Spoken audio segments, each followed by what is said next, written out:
Bonjour et bienvenue au point de presse de la porte-parole de l'opposition officielle pour les personnes vivant avec un handicap ou avec le spectre de l'autisme, Madame Elisabeth Prasse. En plus de la députée libérale, prendra aussi la parole Madame Amélie Durand-Lot, directrice générale de la Société québécoise de la déficience intellectuelle. Il y a également Madame Nancy Chamberlain, coordonnatrice du mandat régional pour autisme Chaudière-Appalaches. Aussi ici présente, Madame Louise Bourgeois, vice-présidente de la Fédération des mouvements Personnes d'abord du Québec. Aussi Madame Lily Plourde, directrice générale de la Fédération québécoise de l'autisme. Et Madame Julie Brodeur, porte-parole de la Société québécoise de la déficience intellectuelle pour la Mauricie et membre du conseil d'administration de l'organisation. La parole est à vous. Merci. Je voudrais commencer par remercier la présence de la Société québécoise et de tout le travail qui a été fait dans le cadre de cette pétition de la Société québécoise de la déficience intellectuelle, la Fédération québécoise de l'autisme et la Fédération des mouvements des personnes d'abord du Québec. Alors, ça donne bien aujourd'hui que j'ai eu le privilège de déposer une pétition de plus de 6000 signatures. On a lancé cette semaine la 36e édition de la Semaine québécoise de la déficience intellectuelle et justement, la Société québécoise de la déficience intellectuelle qui a lancé leur campagne « J'ai ma place » plus tôt l'année passée. Une campagne justement qui reflète les demandes que nous avons dans cette pétition pour que le gouvernement réponde de façon positive avec un financement accru et stable pour des milieux de vie substituts à but non lucratif. Et j'ai moi-même eu la chance la semaine dernière, lors du lancement de la semaine, à être présent à Annecy, Cartierville, dans les habitations Rêve à nous, un projet innovant, mixte, qui a été réalisé par des parents et par la communauté et qui fait en sorte que les personnes avec une déficience intellectuelle ou autisme peuvent vivre avec une autonomie et surtout en dignité. Chaque individu est différent et vit sa déficience intellectuelle ou son autisme de façon différente et donc il devrait avoir justement des choix pour les personnes quand il vient temps de trouver du logement. On a vu dernièrement des histoires crève-cœur de personnes avec des déficiences intellectuelles qui résidaient dans les métros de Montréal pendant des années. Et justement, on sait qu'avec la crise du logement qu'on vit au Québec, c'est déjà difficile, mais c'est davantage difficile pour des gens qui ont des besoins particuliers. Donc, ce qu'on demande au gouvernement, c'est d'avoir une plus grande ouverture envers ces projets, des projets qui peuvent être amenés par des parents, par des familles, par des organismes communautaires, tout dans le but de vraiment offrir aux personnes avec une déficience intellectuelle ou l'autisme un logement qui répond à leur réalité et qui répond à leurs besoins.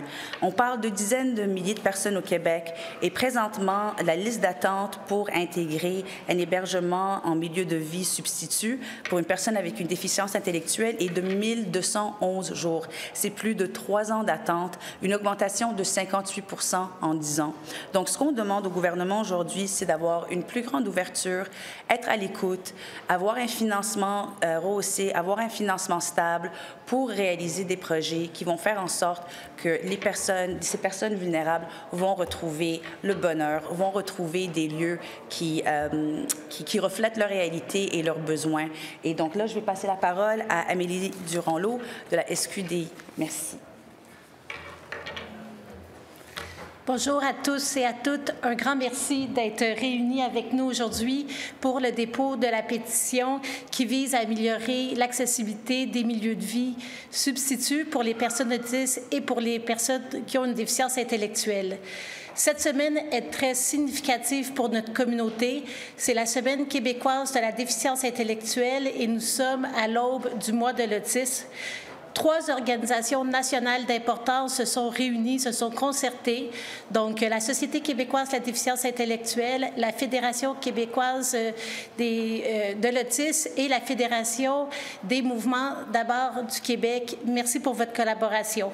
Cette pétition, c'est le fruit d'une mobilisation collective entre ces 3 organisations. Ensemble, nous portons la voix des milliers de familles, de personnes qui ont une déficience intellectuelle, de personnes qui ont une déficience intellectuelle et de leurs proches qui sont concernés par ces enjeux qui sont alarmants et qui sont extrêmement préoccupants. Laissons d'abord la voix aux personnes concernées nous expliquer pourquoi il est nécessaire d'avoir un chez-soi qui correspond à ses besoins et à ses aspirations. Merci.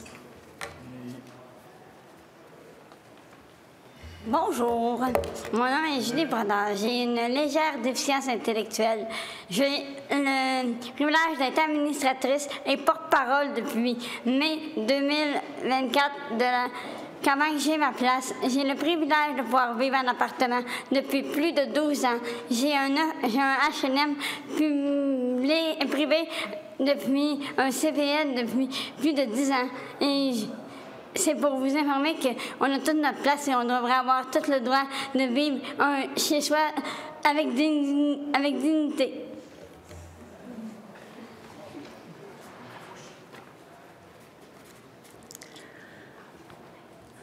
Au nom des personnes autistes et de la neurodiversité, je témoigne de l'importance d'avoir accès à des milieux de vie qui sont adaptés à notre condition et qui répondent à nos besoins.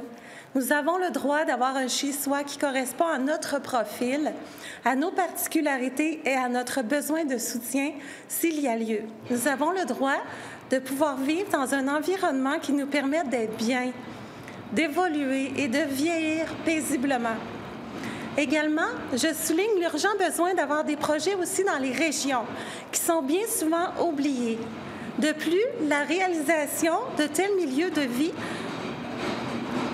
repose trop souvent sur l'initiative de groupes de parents qui sont déjà surchargés et épuisés. De mon point de vue, la société est bien en retard sur la réalisation de milieux de vie qui nous conviennent.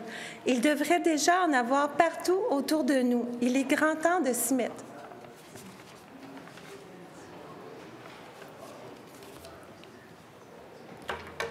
Bonjour.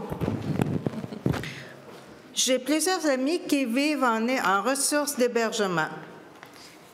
Certains ont gagné à la loterie des ressources, ils sont heureux où ils habitent. Mais plusieurs autres ne demeurent pas dans un milieu qui réponde à leurs besoins. L'endroit où on vit est un endroit que l'on devrait avoir et où qu'on est bien.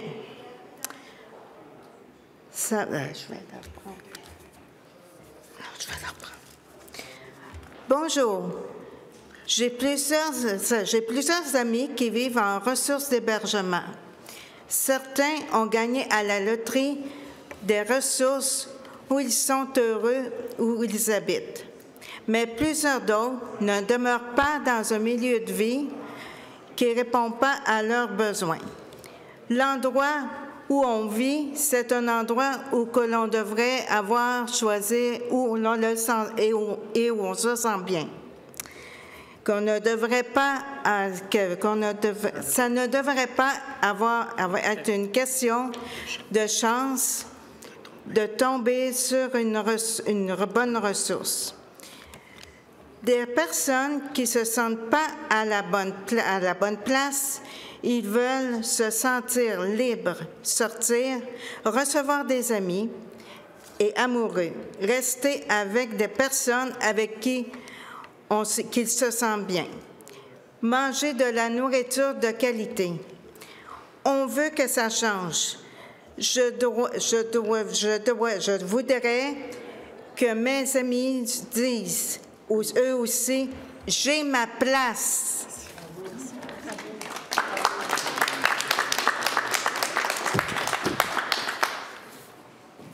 Bonjour.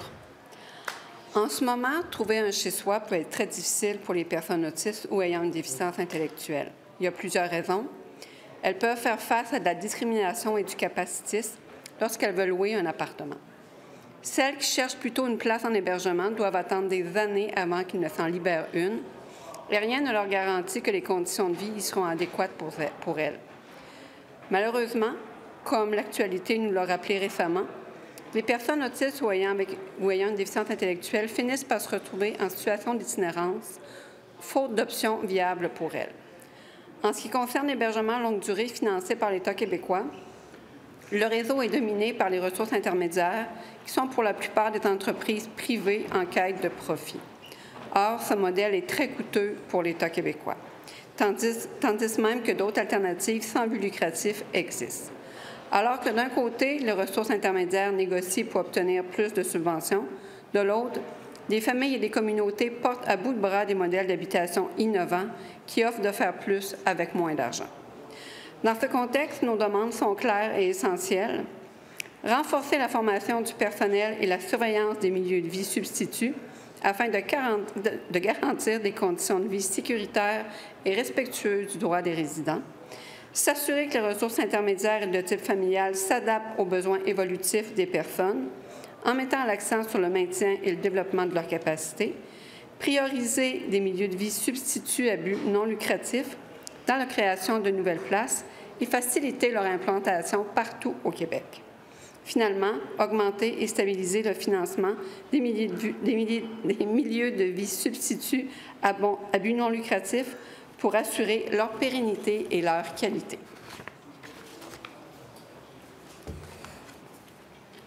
Le nombre de signatures récoltées, plus de 6 000 signatures, témoigne de l'urgence de la situation, de même que la présence aujourd'hui de nombreuses personnes qui ont une déficience intellectuelle et des personnes autistes. Maintenant, la balle est dans le camp du gouvernement. Nous attendons une réponse concrète, des actions immédiates pour garantir que toutes les personnes qui ont une déficience intellectuelle et les personnes autistes puissent vivre dans un milieu respectueux, sécuritaire et adapté à leurs besoins et à leurs aspirations.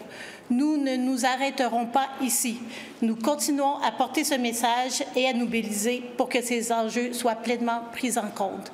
Merci pour votre soutien et merci pour votre engagement.